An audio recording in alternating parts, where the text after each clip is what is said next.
Anticristo. Historia de una profecía sudamericana. Libro de Javier Garín. Capítulo 4. El escándalo milenarista, el milenarismo y Manuel Lacunza.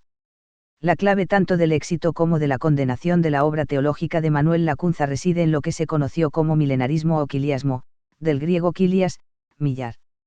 Como vimos, la idea del milenio no fue una novedad introducida por Lacunza, sino que se hallaba presente en las más antiguas interpretaciones cristianas, y se derivaba de algunos textos evangélicos y especialmente del Apocalipsis de San Juan. De hecho, esta noción era un desprendimiento de otra anterior, originaria del judaísmo y heredada por el mundo cristiano, la esperanza mesiánica, conceptualmente diferente, pero íntimamente vinculada, sobre la cual volveremos más adelante. Fue la idea milenarista, contenida en el Apocalipsis en forma literal, la que llevó a desconocer la autoridad canónica de ese libro por parte de quienes se oponían al milenarismo como una peligrosísima herejía. De allí que se negara o desconociera la autoría de San Juan de ese libro sagrado, o su autenticidad, o se pretendiera descalificarlo considerándolo un simple delirio, o una profecía ya cumplida, o una pura alegoría aplicable solo al mundo del espíritu pero no extensible directamente a la realidad histórica de los tiempos venideros. La condenación o desconocimiento del Apocalipsis no tuvo lugar solo en el seno de la Iglesia católica sino también en el campo protestante. Lutero abominó del Apocalipsis, considerándolo un texto falso, por motivos en parte teológicos y en parte políticos. Los seguidores de su aliado y luego enemigo Thomas Müntzer, que protagonizaron las sangrientas guerras campesinas en Alemania contra los señores feudales, de las cuales nos habla Federico Engels en un más que interesante libro, eran furiosos milenaristas. Lacunza creyó descubrir, gracias a su profunda versación bíblica y su gran conocimiento de los intérpretes sagrados a través de los siglos, una clave exegética que le permitiría entender los textos más enigmáticos y oscuros, las profecías mesiánicas y sobre el fin de los tiempos. Estas profecías se encontraban dispersas en numerosos textos del Antiguo Testamento, pero especialmente en el libro de Daniel. En el Nuevo Testamento, es el propio Jesús quien profetiza. Directamente, citado por los evangelistas en varios pasajes. Completa el corpus profético el tan discutido Apocalipsis. Sostiene Lacunza que sus tesis no surgen de su imaginación sino que están expresadas en los textos sagrados con claridad, pero parecen novedosas porque la doctrina de los santos padres y los intérpretes bíblicos se han apartado durante siglos del sentido original de las palabras, en mérito a una tradición que él considera humana y no divina. Se confunde demasiado lo que es de fe y creencia divina de toda la Iglesia católica, con lo que es de fe y creencia puramente humana, o mera opinión. Aun en cosas pertenecientes a Dios y a la revelación, no solamente puede haber y hay entre los fieles dentro de la Iglesia católica una fe y creencia toda divina, sino también una fe y creencia puramente humana, aquella infalible, esta falible, aquella obligatoria, esta libre. Para poder afirmar sus tesis sin ser tachado de hereje ni contravenir las doctrinas de la Iglesia católica a la cual pertenece, de la que nunca deja de reconocerse parte, y cuya aprobación desea, Lacunza despliega una serie de argumentos destinados a alejar de su sistema exegético el anatema. Lacunza defiende un método hermenéutico consistente en el mayor apego posible al sentido literal de los textos sagrados. Rechaza las interpretaciones alegóricas, o trata de restringirlas a su mínima expresión, y descalifica toda interpretación no fundada en pasajes bíblicos sino en tradiciones incomprobables. Dice su apologista el padre Urzúa, el Lacunza es el apóstol del sentido literal de las Escrituras, y no solo se contenta con el texto, sino que se impone de todo el contexto de los pasajes que cita. El Fray Pablo de la Concepción agrega, la verdad, la abundancia, la naturalidad de los pasajes que alega de la Santa Escritura, así del Antiguo como del Nuevo Testamento, de tal manera inclinan el entendimiento al ascenso de su sistema, que me atrevo a decir, que si lo que él dice es falso, jamás se ha presentado la mentira tan ataviada con el sencillo y hermoso ropaje de la verdad, como la ha vestido este autor. Agrega el padre Castellani, Lacunza parece saber toda la Sagrada Escritura de memoria. Y Mario Góngora, usa en la interpretación bíblica el método literal. En este aspecto se liga, no a la tradición eclesiástica helenizante, sino a la rabínica. De allí su predilección por un doctor español del siglo XII, Ben Ezra, adoptando su nombre como seudónimo de su propio libro. Incluso muchos de sus adversarios admiten su profundo conocimiento y manejo de los textos sagrados. Lacunza controvierte, con gran libertad de espíritu, las doctrinas de los santos padres, aceptadas por el peso de la autoridad. Es esta libertad interpretativa la que provoca el rechazo de algunos de sus lectores, escandalizados por lo que consideran una inaceptable arrogancia en un sacerdote que se atreve a disputar con San Jerónimo, San Agustín y otros grandes teólogos. Señala Menendez Pelayo que la animadversión que produjo en algunos círculos se debía en parte a la demasiada ligereza y temeridad con que suele apartarse del común sentir de los expositores del Apocalipsis, aun de los más sabios, santos y venerados, tachándolos desde el discurso preliminar de su obra de haber enderezado todo su conato a acomodar las profecías a la primera venida del Mesías, sin dejar nada o casi nada para la segunda. Esto que unos condenan es lo que otros precisamente encuentran de cautivante en Lacunza. Dice al respecto Urzúa, con toda la ciencia de un sabio en la más amplia acepción de la palabra, con la sublime e inquebrantable entereza del héroe que no desmaya, con la encendida fe del santo que no busca más que la gloria de Dios, y con la vibrante voz del profeta, demolió para siempre en los estudios religiosos el principio de autoridad tradicional, rémora eterna en el avance de los conocimientos científicos, y que en la Iglesia parecía montaña de granito. Una de las cuestiones que más preocupan a Lacunza es dejar establecido que sus doctrinas no contravienen el denominado Consensus Patrum.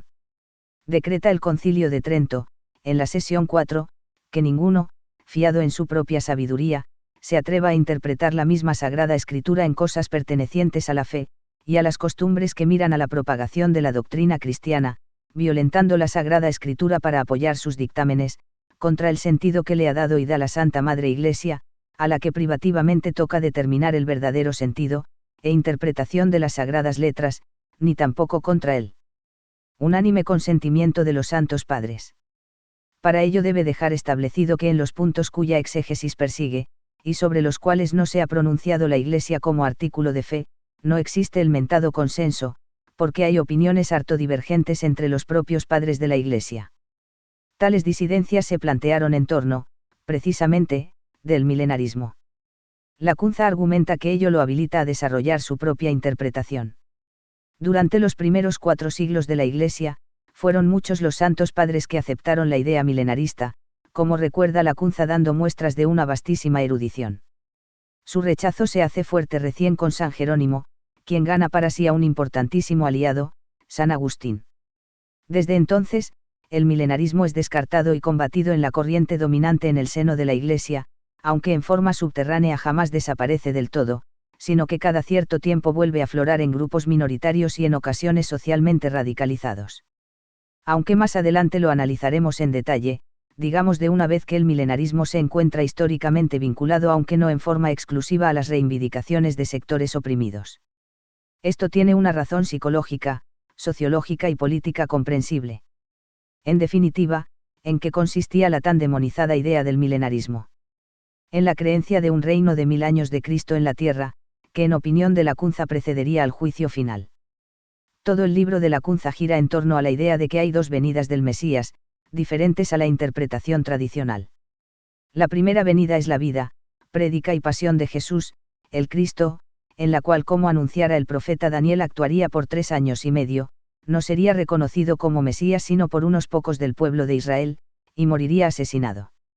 La segunda venida, conocida por la voz griega parusía, presencia, venida o llegada, ocurriría en un futuro indeterminado, pero reiteradamente anunciado por Jesús a sus discípulos. Es la venida en gloria y majestad, expresión al parecer inventada por Lacunza, que se volvería casi un lugar común en el campo teológico a partir de su libro. En esta segunda venida, acaecida tras la época de las tribulaciones o dominio de las bestias anunciadas en el Apocalipsis, época caracterizada por una terrible apostasía, Cristo derrota al anticristo e instaura, junto a los santos resucitados y los que no han adorado a las bestias, primera resurrección, un reinado de amor, paz y justicia en la tierra durante 1000 años, o un número muy grande de años si se entiende la expresión 1000 años en un sentido amplio y no cronológicamente exacto. Un aspecto importante de esta segunda venida es que los judíos aceptarían finalmente a Jesús como el Mesías que esperan y que no habían sabido reconocer en su primera venida. Al respecto comenta Mario Góngora, es un filosemita. La conversión de los judíos, correlato de la apostasía de los gentiles, es uno de los acontecimientos escatológicos mayores. Esa conversión está anunciada sobre todo en el capítulo 8 de la Epístola a los Romanos.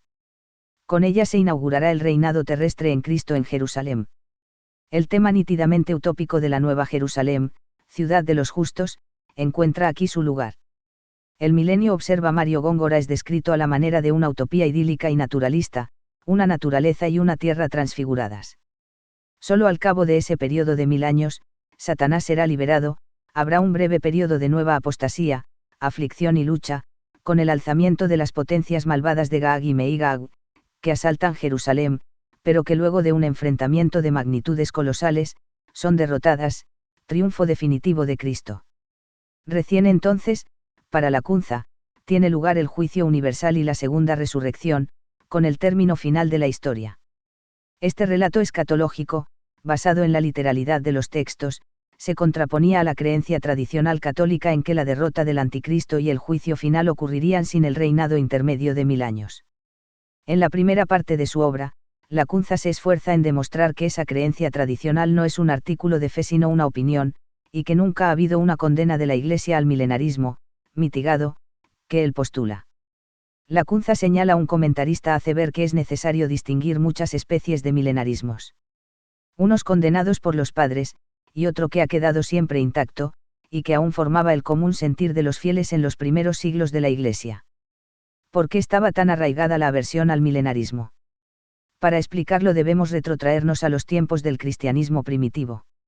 Algunos libros apócrifos del judaísmo precristiano, el libro 3 de los oráculos sibilinos, el libro etíope de Enoch, el libro de los jubileos, el Apocalipsis de Berak, anuncian tiempos futuros de 1000 años de extraordinaria aventuranza, donde las fieras se amansarán, reinará la prosperidad material y la abundancia de placeres sensuales entre los hombres, la longevidad superará a la de los tiempos de Matusalén, etc. En ocasiones estos tiempos felices se vinculan con la llegada del Mesías y en otras nada tienen que ver con este. De los judíos el milenarismo pasó a los primeros cristianos, aunque con un carácter totalmente distinto, con fundamento en el capítulo 20 del Apocalipsis, en que textualmente se lee, vers 1 al 8: y vi descender del cielo un ángel que tenía la llave del abismo y una grande cadena en la mano. Y prendió al dragón, la serpiente antigua, que es el diablo, y Satanás, y lo ató por 1000 años, y lo metió en el abismo y lo encerró y puso sello sobre él, para que no engañe más a las gentes, hasta que sean cumplidos los 1000 años, y después de esto conviene que sea desatado por un poco de tiempo. Y vi sillas, y se sentaron sobre ellas, y les fue dado juicio, y las almas de los degollados por el testimonio de Jesús, y por la palabra de Dios, y los que no adoraron la bestia, ni a su imagen, ni recibieron su marca en su frente, o en sus manos, y vivieron y reinaron con Cristo 1000 años. Los otros muertos no entraron en vida, hasta que se cumplieron los 1000 años. Esta es la primera resurrección. Bienaventurado y santo el que tiene parte en la primera resurrección, en estos no tiene poder la segunda muerte, antes serán sacerdotes de Dios y de Cristo, y reinarán con él 1000 años. Y, cuando fueren acabados los 1000 años, será desatado Satanás y saldrá de su cárcel y engañará a las gentes. Asimismo, se encuentran ecos o sugestiones milenaristas en los escritos de Pedro y de Pablo, así como en el Padre Nuestro: venga tu reino, esto es, a la tierra, para que aquí se haga su voluntad, como se hace en el cielo, CFMT 6.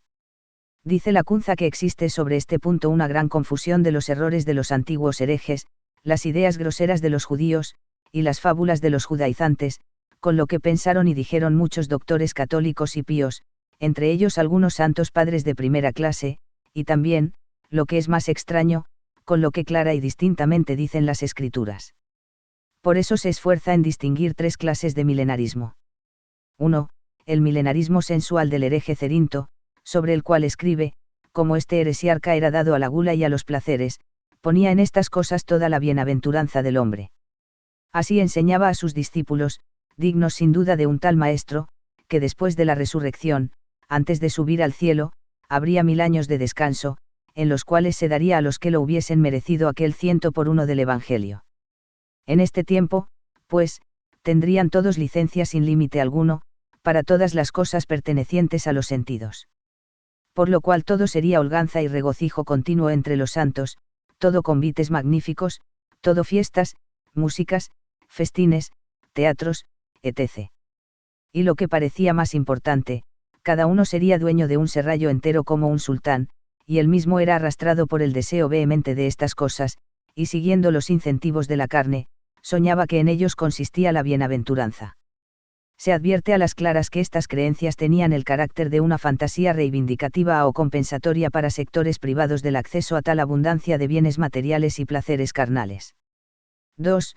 El milenarismo judaico, en el que entran todos los doctores judíos o rabinos, con todas aquellas ideas miserables, y funestas para toda la nación, que han tenido y tienen todavía de su Mesías, a quien miran y esperan como un gran conquistador, como otro Alejandro, sujetando a su dominación con las armas en las manos, todos los pueblos y naciones del orbe, y obligando a todos sus individuos a la observancia de la ley de Moisés, y primeramente a la circuncisión, etc. Además de tales rabinos, entran en esta categoría los cristianos judaizantes, como el obispo africano Nepos, que sostuvieron que en el reino de 1000 años de la segunda venida, todos los hombres serían obligados a la ley de la circuncisión, como también a la observancia de la antigua ley y del antiguo culto, y de los cuales se burla con razón San Dionisio de Alejandría, que según San Jerónimo puso en ridículo la fábula de los 1000 años, de la Jerusalén de oro guarnecida de piedras preciosas en la tierra, de la reparación del templo, de los sacrificios sangrientos, de la observancia del sábado, de la afrentosa circuncisión, casamientos, partos, educación de los hijos, delicias de los banquetes, servidumbre de todas las naciones, nuevas guerras, ejércitos y triunfos, la matanza de los vencidos y de la muerte de centenares de pecadores, etc. Era también una fantasía compensatoria, en el caso de los judíos, de orden patriótico, propia de una nación sojuzgada y humillada, y en el caso de los cristianos judaizantes representaba la venganza de la opresión que sufrían a manos de los paganos. 3. El milenarismo mitigado, o moderado, aceptado por los primeros padres, que rechaza todas estas desviaciones materialistas y se limita a admitir que habrá un prolongado reino terrestre de Jesucristo pero de naturaleza espiritual y no sensual o materialista, ya sea sobre los hombres que habitan la tierra, ya sea sobre los justos resucitados, antes del juicio final. Los cristianos primitivos eran mayormente milenaristas mitigados, por creer en ese consolador reinado de 1000 años sobre la tierra, máxime cuando la realidad que los rodeaba, de adversidad y en ocasiones de abierta y cruel persecución, distaba mucho de ser un lecho de rosas. El milenarismo mitigado fue profesado, entre otros, por San Papías de Hierápolis, C.F. Funk, Patrum Apostolicorum Opera, volumen 2, Papiae Frag. Y, San Policarpo, San Justino Mártir, Dial, cum tryph. MG 6,663, San Ireneo de León, Adversus Aereses, v31. MG 7, 11.210 a 1218, Tertuliano, Adversus Marción, 324, ML 2355. Entre quienes no aceptaban esta doctrina, se cuentan Eusebio, Orígenes, Dionisio Alejandrino, San Basilio, San Jerónimo y San Agustín. Para estos padres, la Iglesia solo admite una doble venida de Cristo, la primera a redimirnos y la segunda a juzgarnos.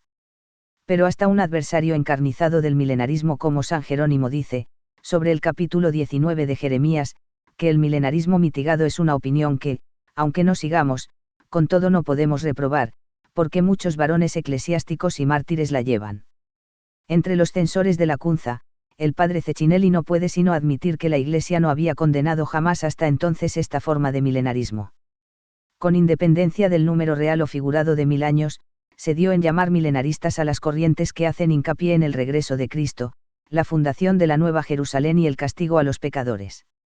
En la Edad Media hubo un florecimiento de sectas milenaristas, sobre todo a partir del siglo XII, imbuidas de un espíritu de confrontación con el orden social y en muchos casos dieron origen a baños de sangre y furiosas demonizaciones, como los seguidores de Dolcino en Italia, los taboritas bohemios, los campesinos sublevados de Tomás Munzer o los anabaptistas de Münster.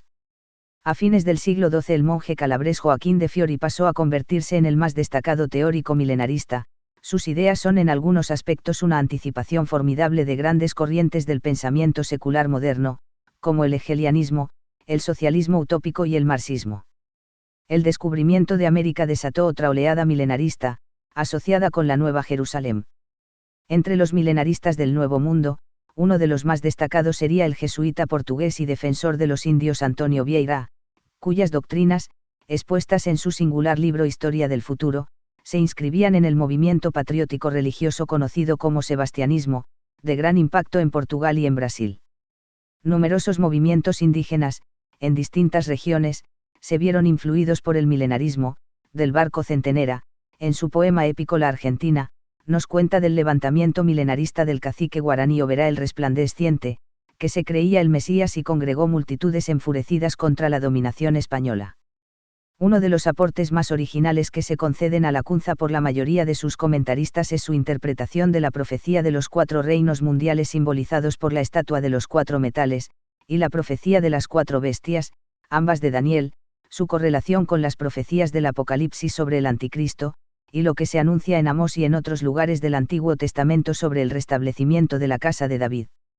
Sorprende la superioridad con que él discute estos textos, y su explicación de las 2 profecías de Daniel es con particularidad su obra maestra, afirma uno de sus comentaristas. Lacunza da una interpretación distinta a la tradicional a la profecía de los 4 reinos mundiales representados por la estatua de los metales de Daniel. Identifica el primer reino, de oro, con Babilonia y el imperio persa, considerados no separadamente sino como continuidad. El segundo reino no es para el Persia como en la interpretación tradicional sino el imperio helenístico. El tercer reino, de bronce, es el imperio romano. El cuarto reino son, según él, los reinos góticos surgidos del imperio romano, vale decir, los estados modernos. Lacunza traslada así la profecía de Daniel a la actualidad. El orden moderno es, pues, en su interpretación, el último reino mundano antes del advenimiento de la quinta monarquía. Esta última, no originada, según Daniel, por mano humana, es el reino a la vez espiritual y terrenal de Jesucristo en su segunda venida, que derribará y sustituirá al orden mundial contemporáneo, hundido en la apostasía. También reviste interés y muestra un ingenio magistral, su interpretación de la profecía de Daniel referente a las bestias, que en la visión de Lacunza es un ataque directo al mundo secularizado, apartado de Cristo, el mundo de la apostasía, de la ciencia y la filosofía moderna sin Dios, el mundo del odio al cristianismo. Nietzsche, con su anticristo y su culto de la fuerza y de la crueldad, tardaría en aparecer, pero ya estaba en cierto modo preanunciado por la Ilustración y el naciente orden económico capitalista. Esta dominación devorará toda la tierra, y la hollará, y desmenuzará, mostrando un natural tan impío, tan feroz, tan inhumano, que aunque esté todavía en la infancia, se hace ya adorar de todas las gentes. Es la dulce, humana, suave y cómoda religión natural, el anticristianismo que toma forma de religión y profesa un Dios sin providencia, irrelevante, y que dominará implacablemente sobre el mundo, es la bestia última terrible y admirable, esto es el deísmo puro, la filosofía, la apostasía de la verdadera religión, o en suma, el espíritu fuerte, el espíritu audaz, el espíritu soberbio y orgulloso. En esos tiempos peligrosos, los verdaderos cristianos, perseguidos, tendrán que luchar no solo contra los poderes seculares de los estados modernos, sino contra la traición del clero, una traición moral de la parte activa o sacerdotal de la Iglesia, la cual será causa de que los cristianos entren en la moda, y se acomoden al gusto del siglo, rompiendo aquella cuerda de la fe, que los tenía atados con Jesús, y declarándose por el anticristo. La tercera parte de la obra de Lacunza está dedicada a estudiar las consecuencias de la segunda venida de Cristo. Admira sobre todo, dice un prologuista, lo que concierne al nuevo templo anunciado por Ezequiel y su destrucción. Lacunza encuentra allí cosas que se habían escapado a casi todos los comentadores, y hace inteligibles 9 capítulos enteros de este profeta, en los que generalmente se convenía no entenderse nada. Otra gran innovación exegética, que arroja verdadera luz sobre las profecías bíblicas y en especial sobre el Apocalipsis, y que marca la originalidad realmente genial de Lacunza, es la concepción de que el anticristo no es ni puede ser un individuo sino un cuerpo moral, constituido por un gran número de individuos, unidos por un espíritu anticristiano. El enojo que despertó en muchos círculos esta interpretación se debe a que Lacunza creyó descubrir que el cuerpo moral del anticristo también incluiría a buena parte del clero, es decir, a la parte activa de la propia Iglesia. La idea de vincular al anticristo con la Iglesia no era novedosa, ya que constituía uno de los tópicos preferidos de los protestantes para atacar y denigrar al papado, tildándolo el anticristo, como solía hacer Lutero. Pero la forma en que la presenta Lacunza es sustancialmente diferente, y su fundamentación, estrictamente bíblica, sin la pretensión de realizar un ataque descalificatorio absoluto hacia la Iglesia, de la cual se reconoce parte, reviste suma originalidad. Sobre el tema del anticristo en Lacunza nos ocuparemos con mucha mayor extensión en otros capítulos, por ser el verdadero disparador de este libro y por encontrarla extraordinariamente fértil para el objetivo que nos proponemos.